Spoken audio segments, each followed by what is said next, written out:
Doctor Mohammad Yunus. এই ভদ্রলোক এই সময়টাতে কেন সেই প্যারিসে গেলেন আমার মাথায় ঢুকে না। ওনার বয়স এখন প্রায় ৮৮ বছর। এই বয়সে মানুষের কাপড় চোপড় ঠিক থাকে না, পোশাক আশাক ঠিক থাকে না, বসলে হাত পা বাঁকা হয়ে যায়, জায়গায় থাকে, মুখ দিয়ে কথা বলতে গেলে থুতু বের হয়ে যায়। এটা স্বভাব, এমন যে কোনো মানুষ।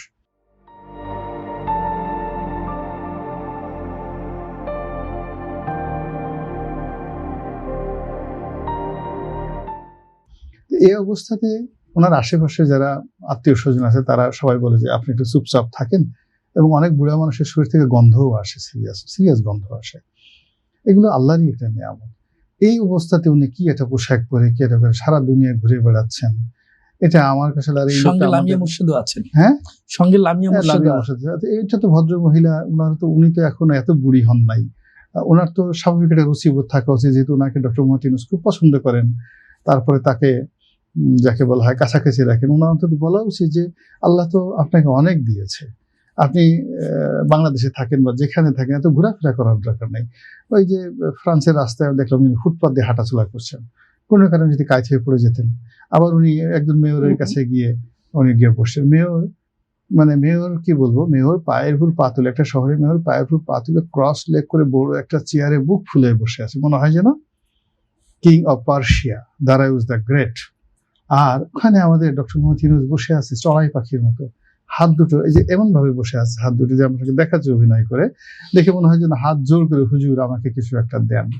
তো উনি কি জন্য গেছেন, কি কারণে গেছেন, উই ডোন্ট নো, বাট এটা অ্যাজ এ নেশন হিসাবে ওনার এই যে প্যারিসে যে উপস্থিতি, উনি যে কারণেই যান না কেন, এটা ভালো লাগেনি।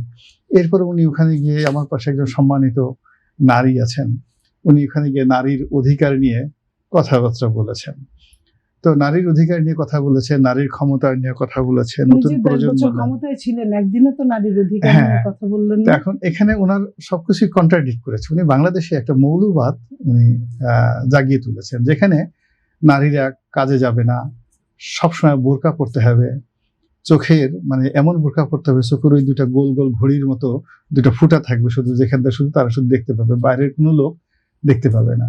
তো এইরকম একটা আদর্শ ১.৫ বছর ধরে, ১৮ মাস ধরে উনি বাংলাদেশে প্রচার করেন। আর ওখানে গিয়ে তিনি এমন দুজন রমণীর পাশে বসছিলেন, দুজনই স্কার্ট পরা, তারপর শেষে পুরো ঠ্যাং বের করে পায়ের উপর পা তুলে ওনার সামনে যেভাবে ঝুলাচ্ছিলেন, এটা আমার কাছে মনে হলো যে উনি যে নারীর ক্ষমতায়ন চেয়েছিলেন, বাংলাদেশে উনি যেভাবে নারীদেরকে ট্রিট করেছেন, যেভাবে নারীদেরকে অন্তঃপুরে নিয়ে যাওয়ার চেষ্টা করেছেন, তার সঙ্গে প্যারিসের এই দৃশ্যটা কন্ট্রাডিক্ট এন্ড কনফ্লিক্ট করেছে, বেমানান। এই জিনিসগুলো ওনার সাথে মানায় না।